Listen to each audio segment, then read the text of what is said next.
2024 के लास्ट तक किसी भी भारतीय की एवरेज सैलरी 32,000 रूपए है। और अगर मुकेश अंबानी जी महीने का तो छोड़ो, दिन का 32,000 रूपए खर्चा करने लग जाएं, तो उन्हें सारा पैसा खत्म करने में 65,500 साल लग जाएंगे। और मुझे पता है ज्यादातर लोग ऐसे भी होंगे जो 32,000 से कम कमा रहे होंगे। अब मैं ये डिटेल आपको इसलिए बता रहा हूँ ताकि आप जान सको कि मुकेश अंबानी जी कितने सालों तक बिना कोई काम करे वैसी लाइफ जी सकते हैं जिसका सपना आप रोज देखते हो। और यही है दोस्तों सही मायनों में असली वेल्थ की definition. Rich dad poor dad के ऑथर रॉबर्ट कियोसाकी कहते हैं, the rich acquired assets and the poor and middle class acquired the liabilities that they think are assets. जिसका सीधा सीधा मतलब है रिच व्यक्ति इसलिए अमीर बन पाता है क्योंकि वो एसेट्स को एक्वायर करता है, जबकि गरीब और मिडिल क्लास लोग जीवन भर ऐसी चीजों पर पैसा लगाते हैं जो उन्हें एसेट लगती हैं, पर असल में वो होती हैं लायबिलिटीज। अब यहाँ कुछ लोग बोलेंगे कि रॉबर्ट कियोसाकी तो खुद कर्जे में है, उनके ऊपर $1 बिलियन से ज्यादा का कर्जा है। तो जरा रुको,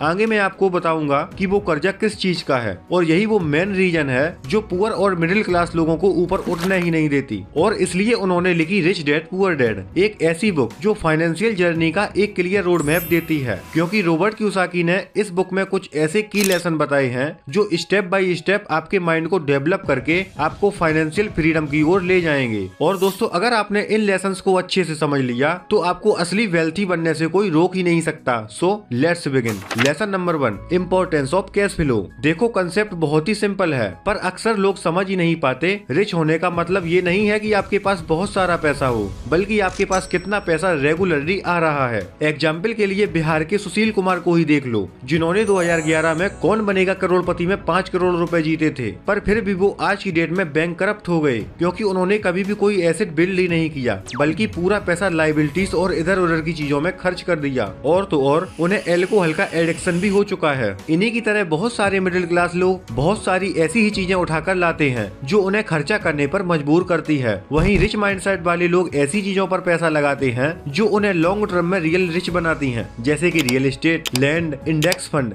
बॉन्ड्स। ये सारी चीजें हैं जो आपको एक कंटिन्यूअस कैश फ्लो जनरेट करती रहती हैं। रॉबर्ट कियोसाकी बताते हैं कि आपको अपने लिए एक सेल्फ सस्टेनिंग फाइनेंशियल इकोसिस्टम बनाना है, जिसको एक बार शुरू किया जाए जो वक्त के साथ साथ आपकी वेल्थ को एक्सपोनेंशियल ग्रोथ कर पाए। Lesson number 2, asset over liabilities. Rich dad poor dad book का बेसिक प्रिंसिपल भी यही था कि लोग एसेट और लायबिलिटीज के बीच के डिफरेंसेस को समझें, जिसमें उन्होंने बताया कि एसेट हर वो चीज है जो आपकी जेब में पैसा डाले और लायबिलिटीज वो चीज होती हैं जो आपकी जेब से पैसा निकाले। हम लोग हाउस को एसेट मानते हैं, पर रॉबर्ट के अनुसार अगर आप एक घर में रह रहे हो और कंटिन्यूअसली उसका मेंटेनेंस कॉस्ट, प्रॉपर्टी टैक्स और बिल्स भर रहे हो तो वो आपके लिए एसेट नहीं बल्कि एक लायबिलिटी हुआ। लेकिन अगर आपके पास कोई दूसरा घर है जो आपको मंथली रेंट दे रहा है, वो सही मायनों में आपके लिए एसेट है। इसलिए मिडिल क्लास लोगों को लगता है कि ज्यादा से ज्यादा चीजें एक्वायर कर लेंगे तो वो रिच बन जाएंगे, जबकि आपका मेन फोकस एक्युमुलेशन पर नहीं बल्कि कंटिन्यूअस कैश फ्लो पर होना चाहिए। आपको देखना पड़ेगा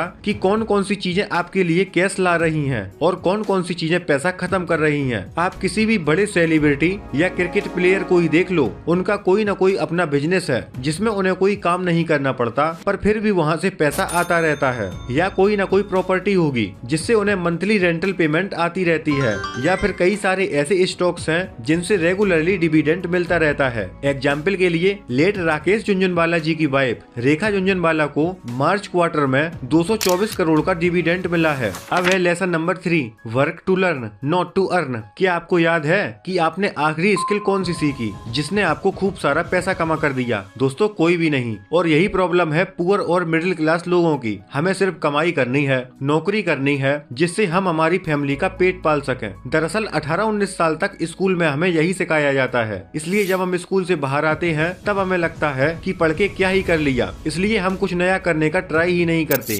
90% लोग ऑफिस से घर आने के बाद रील्स पर टाइम पास करते करते सो जाते हैं और ऐसे ही अपना वैल्यूएबल टाइम वेस्ट करते जाते हैं। बट रॉबर्ट कियोसाकी कहते हैं कि काम सीखने के लिए करो, पैसा कमाने के लिए नहीं, क्योंकि जब आप कोई नई स्किल सीख लोगे तो पैसा खुद ब खुद आपके लिए काम करता चला जाएगा। रॉबर्ट कियोसाकी ने कई जॉब्स की, सेल्स का काम सीखा, तब जाकर वो आज इस मुकाम तक पहुँचे। सिंगापुर में एक इंटरव्यू के दौरान उनसे एक यंग लेडी रिपोर्टर ने पूछ लिया कि आपकी सक्सेस का रीजन क्या है, क्या हम भी आपके जैसे एक बेस्ट सेलिंग ऑथर बन सकते हैं। तब रॉबर्ट कियोसाकी ने उस लेडी को डिनर के दौरान कहा कि आप राइटिंग को फुल टाइम क्यों नहीं करती। तो उस रिपोर्टर ने कहा कि सर मैंने ट्राई किया पर मेरा कंटेंट किसी ने नहीं खरीदा, इसलिए मैं इस न्यूज़पेपर कंपनी में काम कर रही हूँ। तब रॉबर्ट ने उस लेडी को सजेस्ट किया कि आपको सेल्स सीखनी चाहिए। तो इस पर रिपोर्टर को गुस्सा आ गया कि मैं एक इंग्लिश लिटरेचर में PhD होल्डर हूँ, सेल्स वाला काम करूंगी। तब रॉबर्ट ने उन्हें काम डाउन किया और अपनी बुक दिखाई, Robert Kiyosaki best selling author. उन्होंने बताया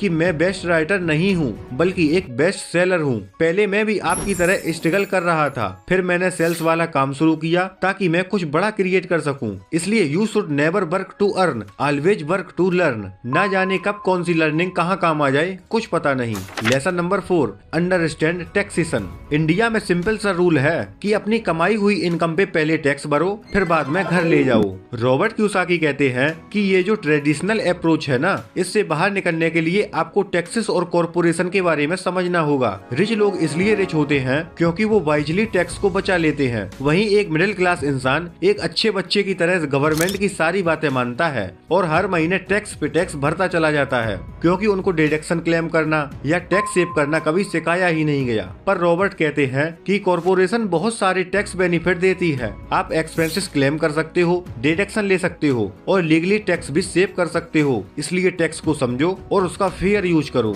lesson number 5, don't keep your cash idle in the bank. Mostly bank आपको लालच देते हैं अपने बैंक अकाउंट में पैसा सेव करने का और उसके बदले में आपको इंटरेस्ट पे करने का वादा करते हैं, जिससे सबको लगता है कि हमारा पैसा बढ़ जाएगा। लेकिन अगर आप गौर करो तो आपका पैसा नंबर्स में तो बढ़ रहा है, लेकिन उसको वैल्यू और परचेजिंग पावर कम हो रही है। एक डेटा के हिसाब से देखा जाए तो इंडिया में सेविंग अकाउंट पर सिर्फ 2 से 3% का ही इंटरेस्ट रेट मिलता है। वहीं इंडिया में इन्फ्लेशन रेट 7 से 8% हर साल बढ़ जाता है। कहने का मतलब आज जो चीज 1000 रुपए की है, वही सेम चीज को अगले साल खरीदने के लिए 1080 रुपए पे करना पड़ेगा। वहीं अगर आपके बैंक अकाउंट में 1000 रुपए पड़े हैं तो नेक्स्ट ईयर उनकी वैल्यू 1020 या 1030 रुपए ही रह जाएगी। दोस्तों, इन्फ्लेशन एक ऐसे शैतान का नाम है जो आपके पैसों पर दीमक की तरह लग जाता है और धीरे धीरे उसे खाना शुरू कर देता है। जरा अपने आसपास की चीजों को देखो, सब्जियों के दाम, बेसिक नीड्स चीजों के दाम रातों रात बढ़ जाते हैं और हमारे पास कोई ऑप्शन ही नहीं बचता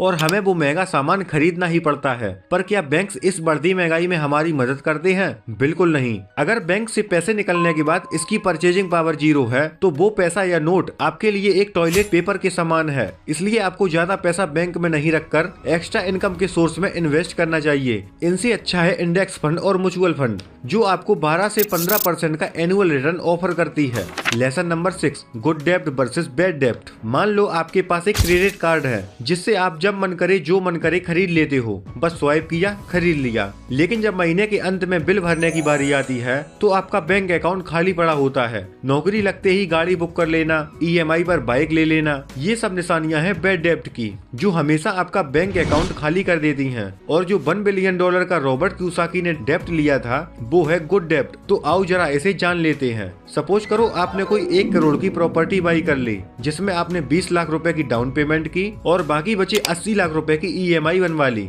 अब इस EMI कैलकुलेटर में देखो, जहां आपने 80 लाख का लोन लिया है 8.5% के इंटरेस्ट रेट पर, वो भी 30 सालों के लिए। तो इस हिसाब से आपको हर महीने 61,513 रुपए EMI के रूप में पे करने होंगे। अब रॉबर्ट कहते हैं कि अगर ये घर आपने अपने लिए लिया है तो ये बैड डेब्ट होगा, लेकिन अगर आप इस प्रॉपर्टी को रेंट पर लगाते हो तो उस हिसाब से आपको 6 से 7% का रेंटल यील्ड मिलता रहेगा, यानी महीने के 60 से 70 हजार रुपए, जिसमें आप आराम से अपनी मंथली EMI भी पे कर सकोगे और 30 साल बाद ये प्रॉपर्टी भी आपकी ही होगी। Lesson number 7, mind your business. दुनिया के 90% लोग कभी भी रिच नहीं बन पाते क्योंकि वो जीवन भर एक जॉब के पीछे लगे रहते हैं, जबकि 10% लोग माइंड देयर बिजनेस। दुनिया में बिजनेस ओनर और इन्वेस्टर ही 2 ऐसे प्रोफेशन है जो एक्सपोनेंशियल वेल्थ बनाने का दम रखते हैं। अपनी बुक कैश फ्लो क्वाड्रेंट में रॉबर्ट कियोसाकी बताते हैं कि दुनिया में टोटल 4 तरह के लोग होते हैं जिनका अलग अलग कैश फ्लो होता है। पहले होते हैं एम्प्लॉय,